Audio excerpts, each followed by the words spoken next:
Okay. And this now is the last lecture where we're going to cover book topics, if you're following along in the book. And then we're going to finish tides today. And just as a note, so the final exam it's cumulative; it covers everything, but it's emphasizing the last part of the course. So everything that was covered after the second midterm, so tides, and then the things that are going to be covered in the next few lectures, are emphasized because those were not covered on any of the first two midterms. And I'll give a list of topics to help prepare for the final. But just so that people know, tides is a very important topic. So there will be a overrepresentation of tidal topics on the final exam. So, for example, this principle here that gravitational forces vary across the surface of the Earth, centrifugal forces are constant, and then it's the vector sum of those two forces that give you the resultant force, also called the tide generating force. In the past, I don't know if I'm going to ask this question, but in the past I've done a diagram labeling with this specific diagram, so like know things about the tidal bulges. This is whether they're lined up, that's the spring tide, that's syzygy, the L shape is quadrature. You can expect to get questions on lots of different things about the tides, and so any tidal diagrams, you want to give those special focus in your study because those have not yet been covered on any exam. Okay, so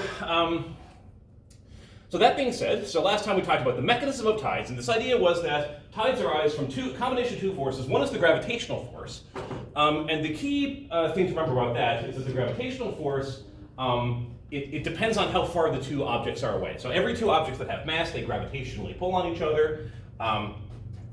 The higher the masses are, the harder they pull, and also the closer together, the harder they pull, and so the further apart, the weaker that pull is.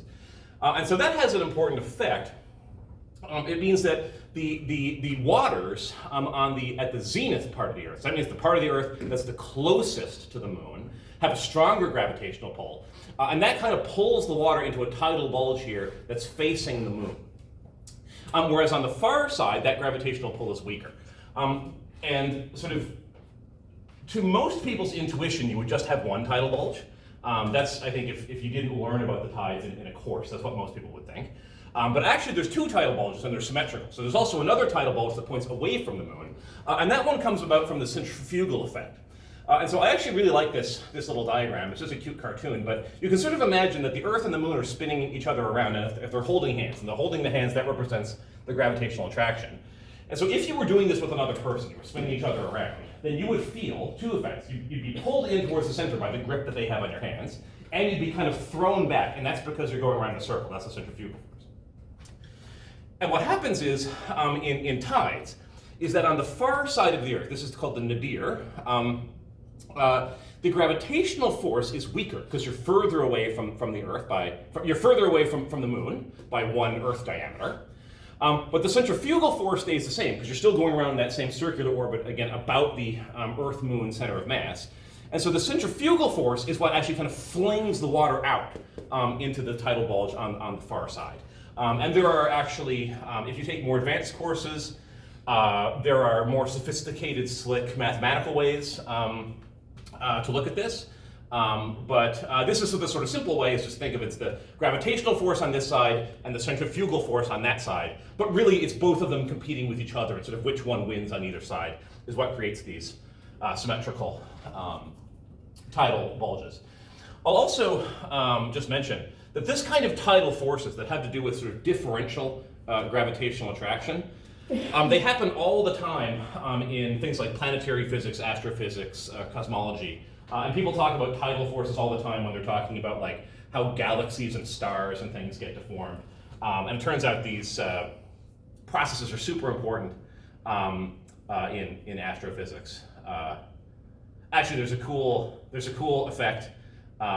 You see this in sort of upper level gravity courses where if you fall into a black hole, so if you imagine, this is just sort of a little side note. So imagine you have a black hole here, and there's a person, and they're falling in. It turns out that their feet are closer to the hole than their head is. So as they fall in, the gravitational forces actually stretch them out further and further like this, and it rips a person apart as they fall into a black hole. And the technical term for this is spaghettification, because you get turned into a spaghetti noodle shape. That's the technical term. Okay, that's not going to be on the test. All right, so tidal force is very important. The gravitational and the centrifugal, that's what generates tides, also important in astrophysics. Now, the tides are not the same all the time. So actually, basically every week, we change from a tide of one type, either a spring or a neap tide, to the other. So spring tide means you have strong tides, which is a higher change, larger changes in the water level. So the water level goes higher and it goes down lower. That's called the spring tide. And the neap tide is when you have the tidal effect going up and down, but it's not as much. And the difference between spring and neap tides has to do with the arrangement in space of the sun, Earth, moon system. So we talked about this moon here as creating the tidal bulges, but really all the same logic goes through for the sun. So the sun also has a centrifugal effect, and it has a gravitational effect, and that gravitational effect is different on the side closest to the sun and furthest from the sun. And what we said was, it turns out the sun, or the solar tides, are almost as important as the lunar tides. And that is almost a coincidence, because the sun is massively further away from us than is the moon. But it's also massively heavier, and those two effects, they compensate each other almost exactly. And so it turns out the moon is the most important, but the sun is secondarily quite important. You can't ignore the sun. It's not a small effect. And so what happens is, when the sun, moon, and Earth are all lined up, that's given this funny word syzygy. I don't know who came up with that. But this means that then the tidal bulges from the sun, the solar bulge, and the lunar bulge from the moon, they line up and they sit on top of each other. So they amplify each other, they add up constructively. Just like constructive wave interference, actually, you can literally think of it as constructive wave interference. Whereas if they're in an L shape, if we wait until the moon rotates around in its orbit so that it's at 90 degrees to the line that's connecting the Earth and the sun, so we have an L shape like down here, then the tidal bulges, they don't add up, and in fact they kind of cancel each other out partially. And this is called quadrature, and that's when you have your neap tide. So when the two tidal bulges don't line up, you have weaker tides called neap tides, and when they're all in a line, collinear, that's called syzygy, and that's when you have your strongest tides, your spring tides. And then we talked about a few extra sort of complicating factors, and we'll discuss a few more of those today. And one of the main sort of things that makes it a little bit more subtle is that the moon is actually not sitting at the equator. So in this diagram, the way we draw it, we usually draw it like as if the equator is here and the moon is here. But really in this diagram, the equator would be like this line, and the moon is inclined at an angle of 28 degrees relative to the equator. So the real diagram looks like this, if we want to have the North Pole as pointing up. And so the moon is at this certain angle, and so the moon determines the direction of the lunar tidal bulges. And so the way to think about how the tides happen is that the moon sets the position of the tidal bulges, and then the Earth rotates inside those tidal bulges. So the tidal bulges kind of stay where they are, and the Earth, the solid Earth, rotates through that sort of water bulges. And so if you're sitting at a place on the Earth, you also rotate through those tidal bulges, and it's your motion relative to the tidal bulges that determines whether you're sitting in a high tide or sitting in a low tide. And at the end of class last time, we talked about what does this picture imply about what our idealized tidal shapes, idealized tidal patterns should look like. And we call it idealized. What's the idealization? The idealization is that we're not tracking the effect of the continents mainly.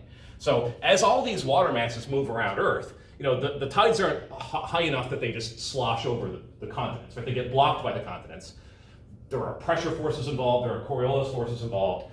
And actually, if you want to do a mathematical treatment that's very precise of how the tides should work, you have to include actually wave dynamics. Like some of the same physics we talked about with surface gravity waves comes in, and the Coriolis force comes in also. And this was studied as far back as Laplace. If anybody knows that name, he's a mathematician from several hundred years ago. So what we see is, if we're sitting at some certain location like here, and then we're going to rotate around first through the back of the planet, and then across the front of the planet here, or the picture.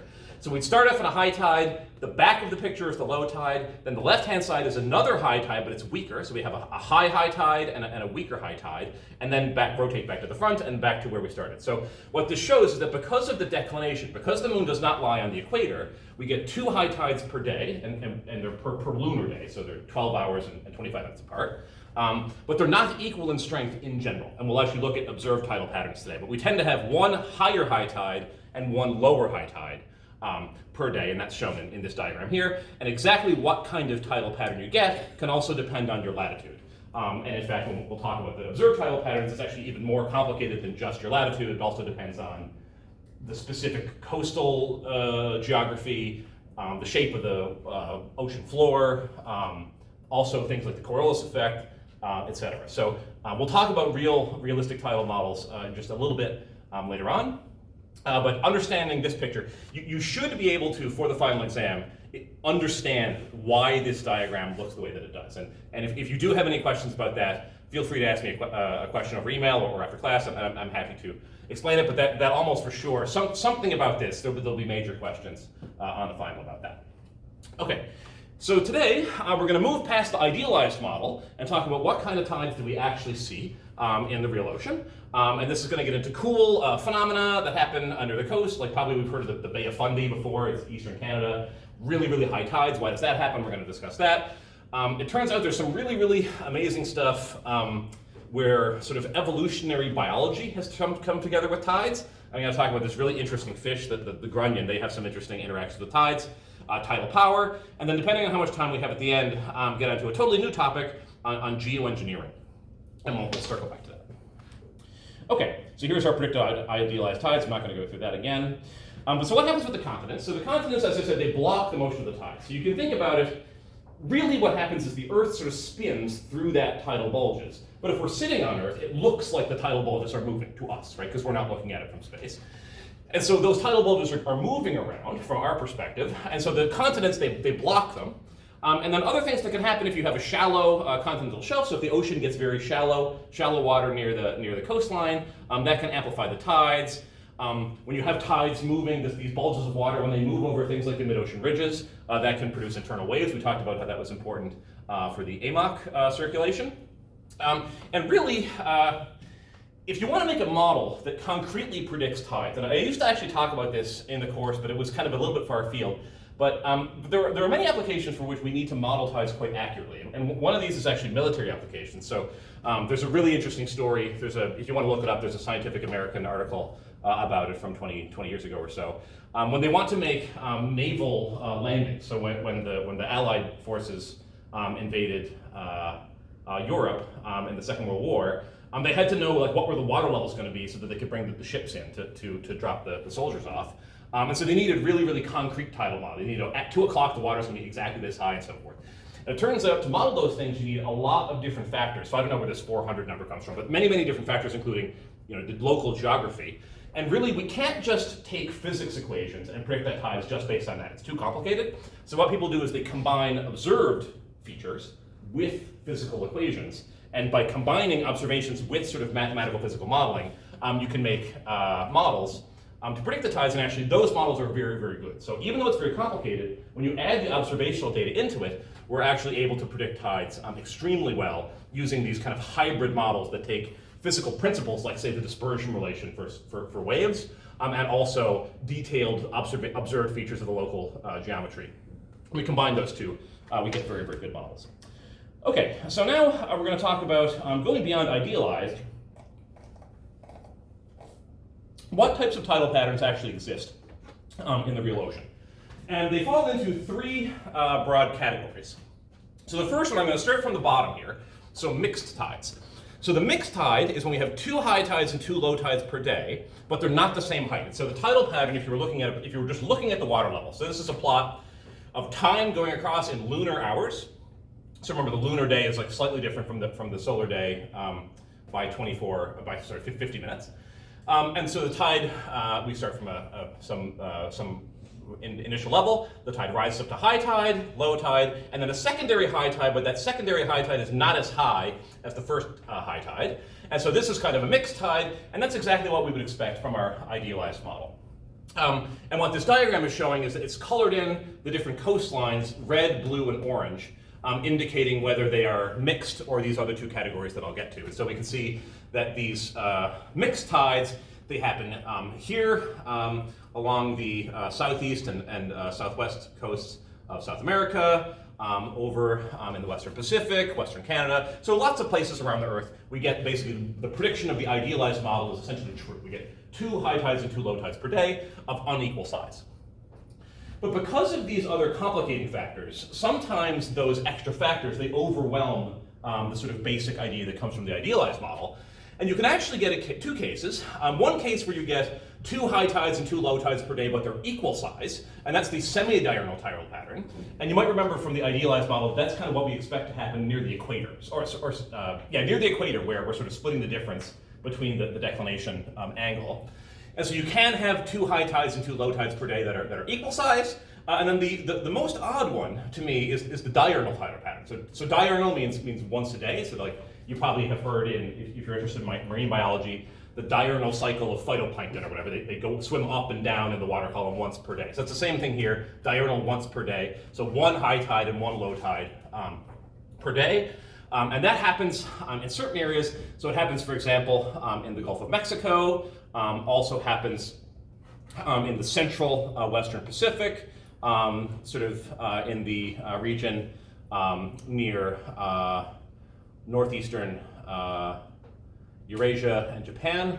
And there's not really, as far as I know, there's no general explanation for why is it in simple terms that these different areas have these different tidal patterns. You really have to look in detail at the models and all the local geography effects. But the key point is just that there are 3 different types of tidal patterns that we observed. The mixed tides, which are basically exactly what we think we should happen from the idealized model. Semi-diurnal, which is kind of like what we get at the equator in the idealized model. And then the sort of extremely strange diurnal pattern that says even though we have these 2 tidal bulges, there's still only 1 high tide per day. And that's dominated by local effects. Okay, so we see these in various places. So these are just some specific cities that have these different patterns. And so it's hard to tell because there's the oscillations are so crammed together here. It's a little bit hard to tell, but here time is running on the x-axis. And we're looking at 4 locations. And so here's Boston. And Boston has actually let's look at the first one we should look at is San Francisco. So here's San Francisco. So we have these little, like a weak up and then a down and then a strong up and then so a small up, large up like that. So that's happening every 12 hours. It's hard to see from the time axis here, but these are every 12 hours, the peaks, and there's 1 large peak and 1 small peak. And so that's the mixed tides. That's consistent with the idealized model. Boston has a semi-diurnal tide. So this means that the 2 tides it's still going twice a day, but the 2 tides are roughly equal in strength. And I just want to pause here and point out, the other thing that we're seeing on this diagram is the spring-neap cycle. So this whole plot runs over 1 month. So that means that there's 4 weeks in here. So the different shading means this is week 1, week 2, week 3, week 4. And what we can see is that the tidal oscillations, they're sort of modulated by this envelope that increases and decreases. And those are showing the spring-neap cycles. So for example, here we have large amplitude oscillations, that's spring cycle. So that means that the sun, earth, and the moon are all lined up in a line. So the tidal bulges from the sun and the moon, they're lining up, they're adding together. And then 1 week later, the moon has orbited from being in line with the sun to being in quadrature, making that L shape. And so now these tidal bulges are canceling each other out. So we get the neap tide and then back to the spring tide. So we alternate between spring and neap cycles every week. Then when we look down to Pakhoi, China, we have the oscillations are much more spaced out, and that's because here we have the diurnal tidal cycles, and that has to be, again, dominated by local effects, because generally, based on the idealized theory, we expect something that looks much more like what we see in San Francisco. Okay, so what happens in coastal waters? So coastal effects are very, very interesting, actually, so in my research group, we look at a lot of ocean data, and when you look at something like ocean flow velocities all across the globe, local tidal effects actually jump right at you. So we were doing this analysis, and we were trying to look at the Gulf Stream and trying to understand these eddies. We said the Gulf Stream has loop eddy. There's Gulf Stream eddies, and there's loop current rings, and all those things we talked about on the second midterm. And we were trying to look at that dynamics. And when we made the plot, our color bar was such that the only thing we could see was the tides in the Bay of Fundy, because the tides in the Bay of Fundy were by far the largest signal, and we kind of had to do a whole bunch of averaging to get rid of that so we could actually see what was happening in the Gulf Stream. So it jumps right out at you. And it's very cool because it happens so locally. And so the Bay of Fundy, so here's Nova Scotia, New Brunswick. And so we're right here, so here's Newfoundland, quite close by. And the Bay of Fundy is this narrow bay, and it's well known for having the world's largest tidal range. Now I will mention there are actually a couple other places that also have a claim to this, and I should have it on the slide. I'll mention that next class, because there are some other places that also have very, very high tides. But for now, we'll say that the Bay of Fundy is at least very high tides. They're at least in the top couple. And so the spring tidal range is 17 meters. So that means that the difference between the high tide and the low tide, almost 20 meters. So here's high tide, the ships are floating. Here's low tide, where'd the water go? The ships are just on the ground. Yeah, so this is this incredible super high tide that we have at this location. And so why does this happen? You'll actually see on the last assignment that in the open ocean, if you just go away from the coast, you just go out somewhere in a boat, and you sit out in the open ocean, and you try to measure what's happening with the tidal range, it's like a meter. It's actually not even quite a meter. So the overall raising and lowering of the tides in the open ocean is about a meter, and so this has 17 times that amplitude. And so why would that be? And there are actually two reasons. This is pretty well understood. This is such a fantastic phenomenon that has been studied quite a bit.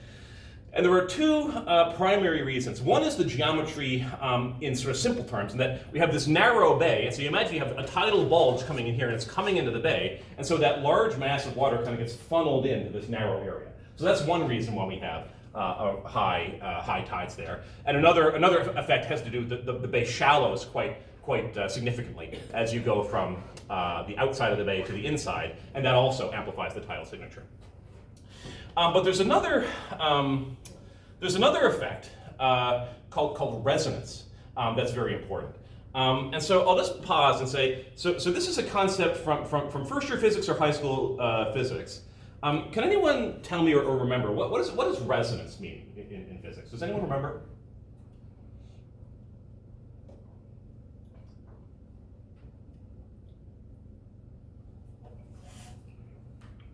People usually make some analogy with a swing set, if that's any kind of reminder.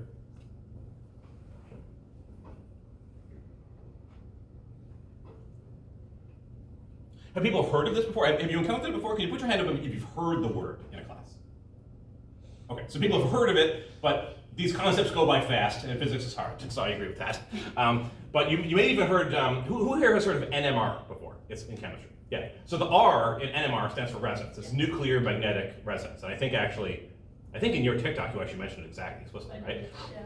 That was very cool, by the way. So resonance is this phenomenon. So I'm going to show a graph. This graph's not going to make any sense until I explain it, so have a little bit of patience. So the idea is that sometimes there's a system that has a natural oscillation. So for example, take a pendulum. So if we have a pendulum, and that's attached to a ceiling, there's a vertical line, and then there's a rope or a stick or whatever, and you've got your bob, right? And this pendulum, it swings back and forth periodically. And it has some period, and the period is equal to the square root of L over G, where L is the length of the pendulum, and then G is the strength of gravity. This is a formula that comes from first year physics, and one of the amazing things, I actually saw somebody demonstrate this at a science fair. I judge the science fair every year, and a very interesting thing about this is it does not depend on the mass of the bob. The bob has some mass. You might think the period of the pendulum would depend on that, but it actually doesn't. And there was this student who made pendulums with different weights, and they all swing at the exact same frequency. You can line them up, and they're very harmonious. Very interesting. So this period, I'm going to just call that the natural period. And it's the natural period because I could make this pendulum swing at a different period. One way is I could grab the pendulum and just physically move it back and forth at a different rate, right? It would be swimming in a different period. You would say that's cheating, right? That's not the natural period, right? So every oscillator has a natural frequency that it oscillates at. You just slap it, and then it swings back and forth at some natural period. So if you're on a swing set, most of us probably did this at some point when you're a child. If someone's going to push you on the swing set, you get a larger swing when they push you.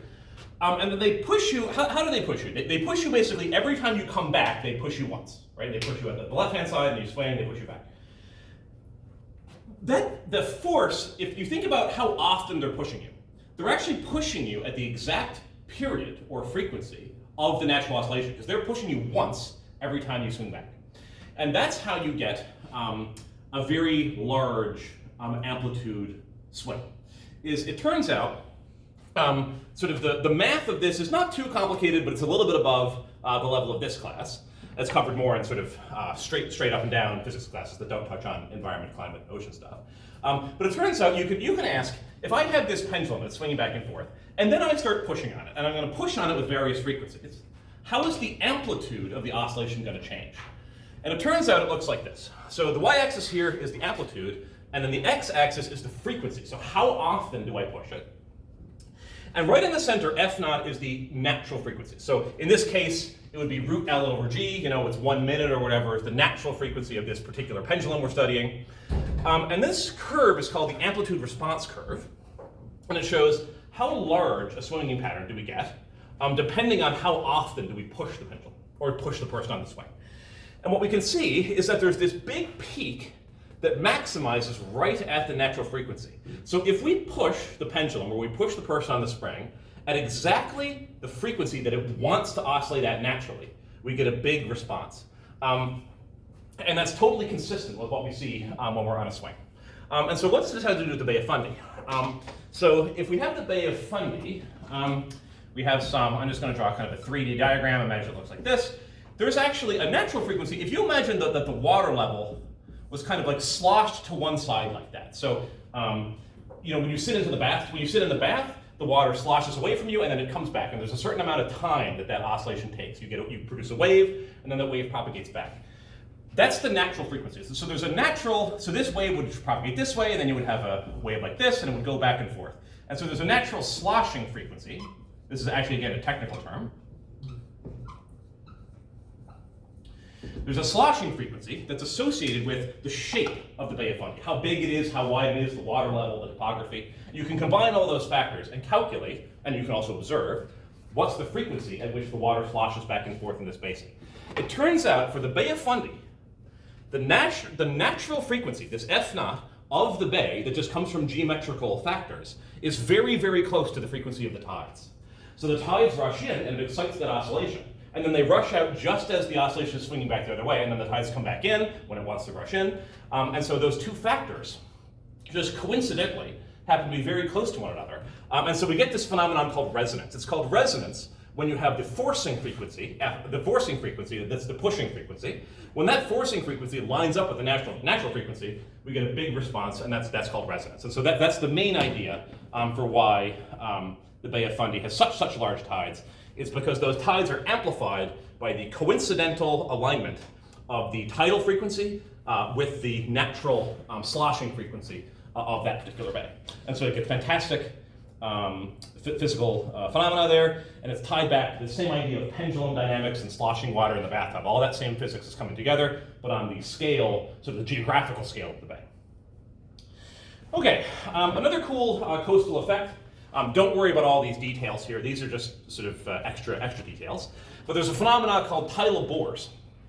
So a tidal bore happens when, imagine you have a river, and that river is emptying into the sea. But now imagine that there's tidal currents. So the tidal bulge wants to come this way, and it wants to push water into this river. So when you have regions where you have large tides, especially the spring tides, when everything is collinear in syzygy, the tides can actually sort of push over the top of the river and create a propagating wave that moves up the river against the direction of flow. And you can see this really, really cool photo here. I'm not sure exactly what geographical location this is from.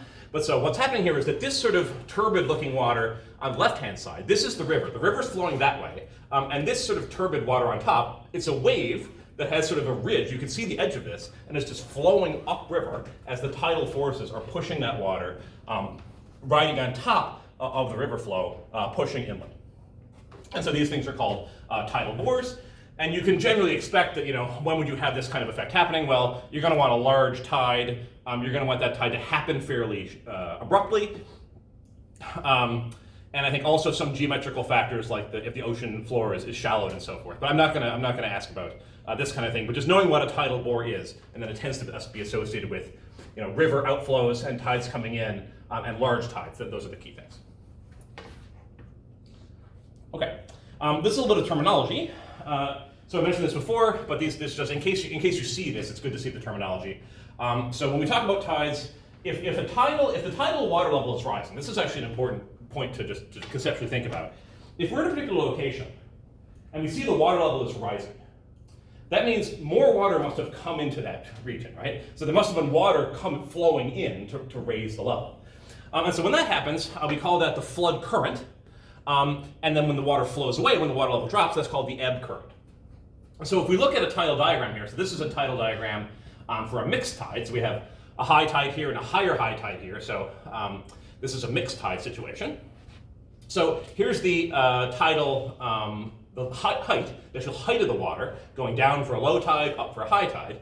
But then as the water is going from low tide to high tide, we have a flood current. So there's a whole bunch of water flooding into that bay in this case. And then as the water level goes from the high tide to the low tide, we have an ebb current that's called, and the water flows out of the bay. And of course, if we have water flowing in towards the high tide and flowing out, going towards low tide, there must be a point where the velocity reverses direction. It goes from going in to going out. So at some point, the velocity is zero because it changes direction. So at some point in the middle, it's got to be zero. And at those points, the water is just kind of sitting there. And that's the terminology for that is that's called slack water. And so at the very peaks of this, between the flood current and the ebb current, you have the high slack water that's associated with the high tide, and then the low slack water is between the ebb current and the flood current, and that's associated with the low tide. Okay, this is one of my favorite one-slide topics in this course. Everybody probably knows, especially if you're in the marine biology side, that biology and ecosystems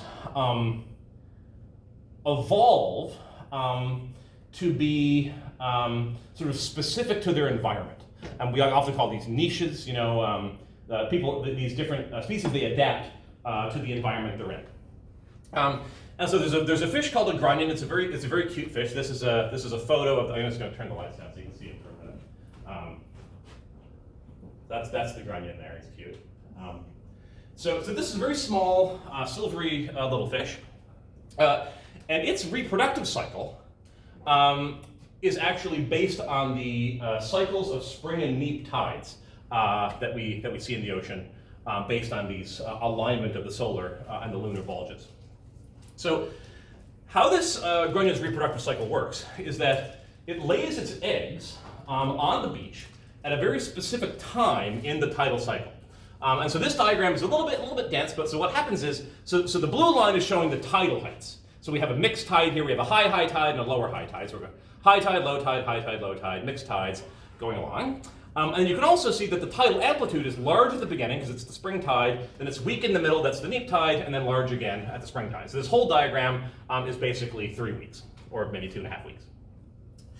And what the grunions do is that when you're at the high part of the spring tide, so during the high tide of the largest part of the tidal cycle, so this is when the tides overall, they push the furthest up the beach.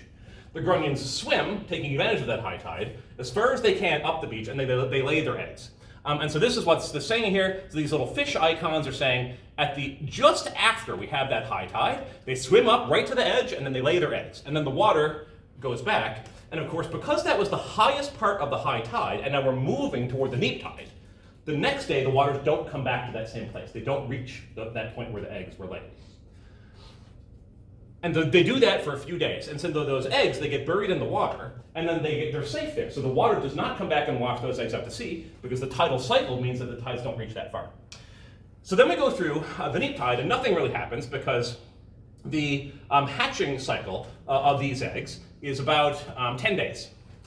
So the neap cycle goes by, and then we get into the spring tide cycle again, and the tides start reaching those eggs. And they'll first reach the eggs that were laid sort of after a few days, and then eventually they'll get back out to reaching the eggs that were laid at the highest part of the spring tide. And it washes those actually hatched grunions out to sea, because after this 10-day period, through the neap tide, the eggs start hatching, and the little, I guess, juveniles, I don't know exactly what's their form at that point in their life cycle, but they get washed out, and that's how these guys reproduce. So they take advantage of the natural weekly cycles of the tide to basically get to a place where they can hide their eggs protected from the water, and then the water naturally comes back and washes them out again. And this is obviously not a coincidence, right? It must have been the case that over time, the hatching cycle of these grunions evolved to be exactly consistent with the periodic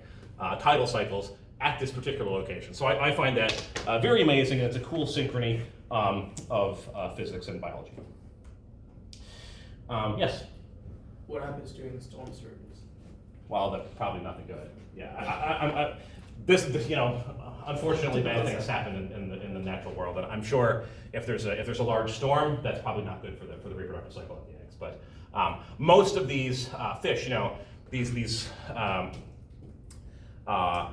fish are different from humans in that they often reproduce a lot, right? So you might lay many eggs. I don't know the numbers, hundreds of thousands. And so I think that's probably bad for the population. It would certainly disrupt this mechanism. But given that this is still happening, I'm sure they must have enough diversification in different beaches and different locations and different populations that it can withstand that. But yeah, that would be too bad for the eggs. Yeah. Okay, so this is the last topic on tides, tidal power. This one's very interesting. So of course the tides, they move around tons and tons of water on a very regular schedule. And as that water moves, of course, it has kinetic energy. Where did it get that kinetic energy? It got it from these sort of orbital forces. So it got it from, ultimately, I guess, the gravitational potential energy that's associated with the Earth-Moon orbital. So because anytime you have anything moving, generally, the way that we produce electricity in our society tends to be extremely simple. It all has to do with a turbine. So you have some kind of turbine, and then you have some kind of flow that spins the turbine, and then based on that spinning turbine, you essentially turn a magnet, and then that magnet interacts with the system of wires, and it drives a current through the wires. That's if you study mechanical generators, they basically operate on this principle. I'm not going to discuss the sort of electromagnetic aspects, but basically if you turn this turbine, you can get electricity out of it. And essentially everything operates on this same principle. In nuclear power, we often use the heat generated by nuclear reactions to evaporate to boil water to produce steam, and then that steam rotates a turbine. So you do extremely complicated nuclear physics, and at the end of the day, you're spinning a turbine. And so the same thing happens with tidal power. So you have these flows going in and out, and that can spin a turbine. And so you can get power out of that, but the nice thing is that's free, right? It's totally renewable. There's no waste or anything like that. It doesn't produce any greenhouse gases. So very, very useful type of power. And so can we do that?